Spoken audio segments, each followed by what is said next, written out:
باپ اور بیٹے اور روح القدس کے نام میں آمین۔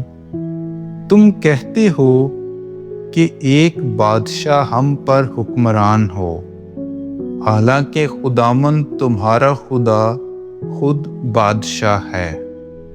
ہمارے لیے آج کی تلاوت قضات کی کتاب، اس کا 9واں باب اور اس کی 6 آیت سے لے کر 15ویں آیت تک۔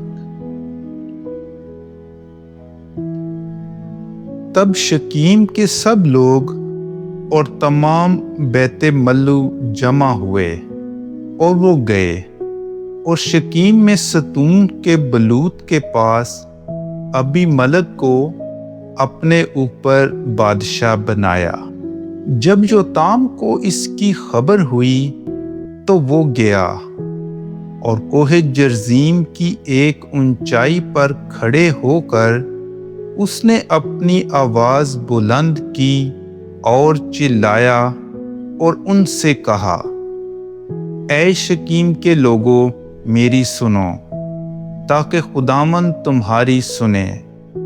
ایک زمانہ میں درخت گئے تاکہ کسی کو مسح کر کے اپنے اوپر بادشاہ مقرر کریں، اور انہوں نے زیتون کے درخت سے کہا کہ تو ہمارا بادشاہ ہو، اور زیتون نے ان سے کہا، کیا میں اپنی چکنائی جو خدا اور آدمیوں کے لیے مستعمل ہوتی ہے چھوڑ دوں اور جا کر درختوں پر حکمرانی کروں؟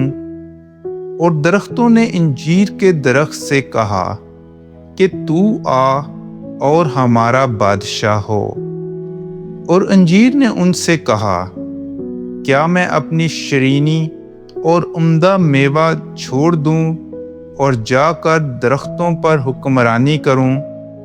اور درختوں نے تاک سے کہا کہ تو آ اور ہمارا بادشاہ ہو، اور تاک نے ان سے کہا، کیا میں اپنی مے کو جس سے خدا اور انسان خوش ہوتے ہیں چھوڑ دوں اور جا کر درختوں پر حکمرانی کروں؟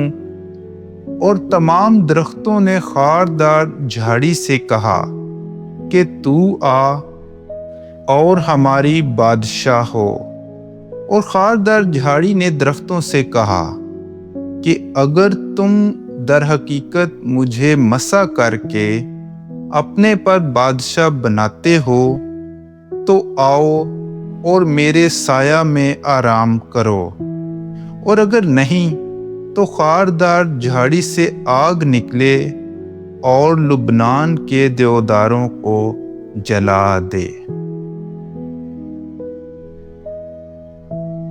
پاک کلام کے پڑھے اور سنے جانے پر خدا کی برکت ہو۔